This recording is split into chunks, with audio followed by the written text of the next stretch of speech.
We were talking about Hamas, and we were talking about their current hold on power, their leverage over the population of Gaza.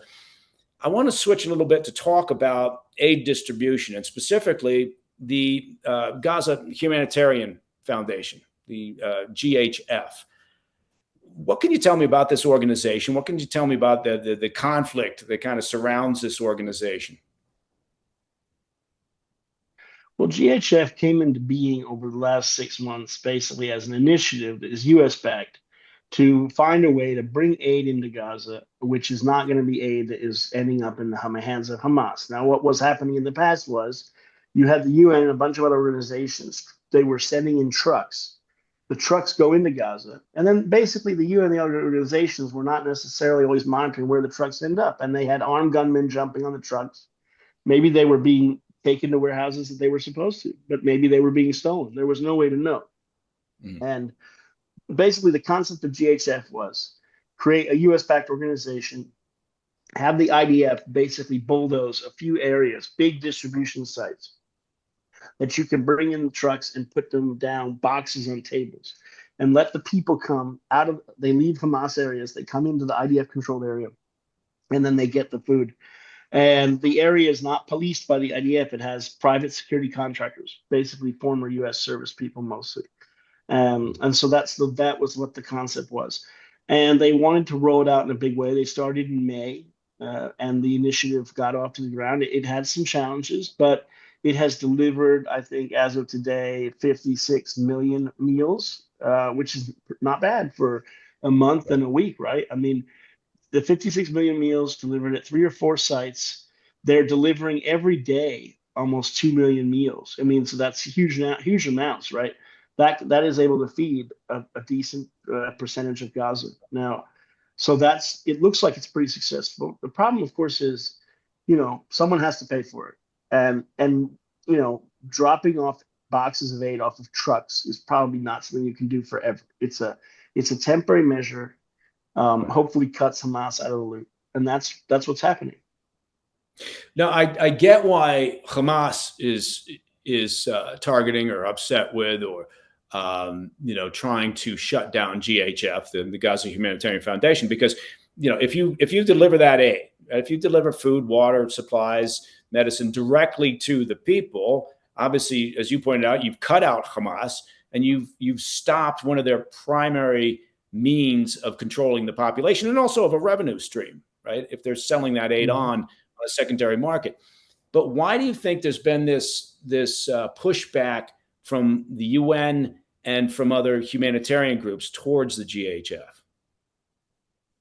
Well, I think unfortunately, and it's a very cynical, sad story, is when Hamas came to power in 2007, it was basically opened up Gaza for all these NGOs to go in there and make Gaza kind of dependent.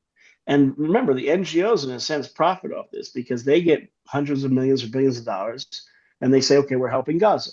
The more that Hamas destroys people's lives in Gaza and makes them poor and drives them into war, the more the NGOs have to come in to help, the more money they can raise. And basically, what Hamas did is they outsourced all the things that a normal government does, like healthcare, food, everything except for roads, I guess, outsourced all of it to this empire of NGOs and UN organizations. And look, like any empire or any business structure, whether it's a corporation or whatever, they don't want to be supplanted if they have a monopoly. And they had a monopoly in Gaza, and GHF is ripping that monopoly down. And that's just a typical story you'd see, whether it's a government or a corporation or an NGO, because NGOs are not as pure as they may appear, especially when they're extremely powerful and large. Right. Right. Yeah. You can cloak yourself in sort of that self-righteous, title of nonprofit or NGO, and still be engaged in a wide variety of shenanigans. So, have you heard any credible evidence? Because the narrative has been ever since GHF, started their operations there, that, oh my God, there's been numerous incidents, right? It's even been described as routine firings on Gaza civilians as they come to collect aid. And they're trying to blame it off on the GHF to say it's this group, right? This is why they're doing it, is that, look at them. My God, they're killing Palestinians. Have you heard any credible evidence that supports that narrative that, to be fair, started with the Hamas-controlled health ministry? Well, I think it's hard to say. I mean, credible evidence. There's certainly, as you said, in lots of reports. It's hard. You can't trust the Hamas-controlled health ministry. Can you trust the people that are apparently saying it? The average people there.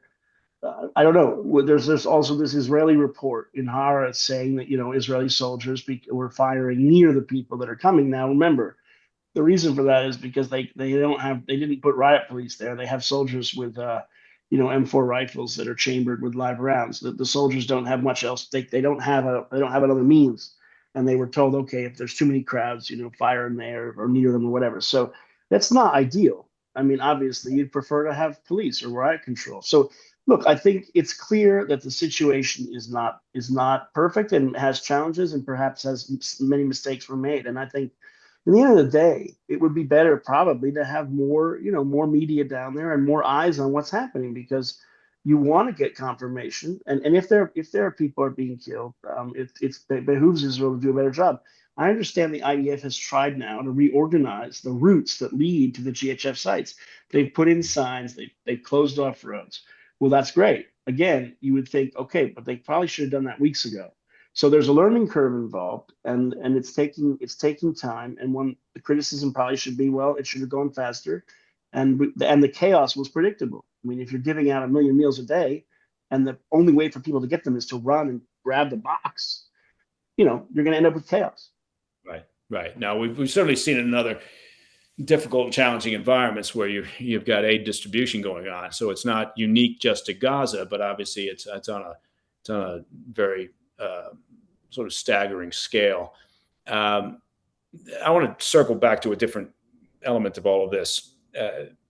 When Prime Minister Netanyahu talks about destroying Hamas down to its foundations and eliminating Hamas,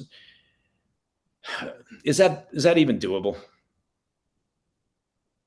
Yes, I think so. I covered the war in ISIS, and I'll tell you that ISIS controlled a huge swath of Iraq and Syria. And in October of 2016, ISIS had been beaten back in Iraq and just controlled an area of Mosul, basically, which is a big city, about 2 million people. It's probably bigger than Gaza, actually, that area. And the Iraqi army surrounded them, and it took the Iraqi army 9 months to get rid of ISIS, street by street. And what the Iraqi army did successfully was they got all the civilians out. And then they just totally destroyed this group. It took a lot of time. You can defeat terrorist groups. You can defeat terrorist ideologies. You can defeat all of these things. It doesn't, of course, mean that it completely disappears. ISIS still exists. So does Al Qaeda or whatever. But, it's not Al Qaeda and ISIS are not what they were. So the evidence shows you can do it. It sometimes it takes a lot of work, or a lot of things get destroyed and people sometimes suffer. But I think there's no doubt Hamas can be totally erased from a lot of the landscape there. And maybe preserved as some sort of other smaller political group or whatever. But it's when they hold hostages, it's pretty hard to do that. Hey, thanks for tuning in. If you enjoyed this video, don't forget to hit that like button and leave a comment, a really positive, nice, and kind comment. That would be appreciated. And if you're not already subscribed to our channel, make sure to subscribe and turn on notifications so you don't miss any of our daily updates.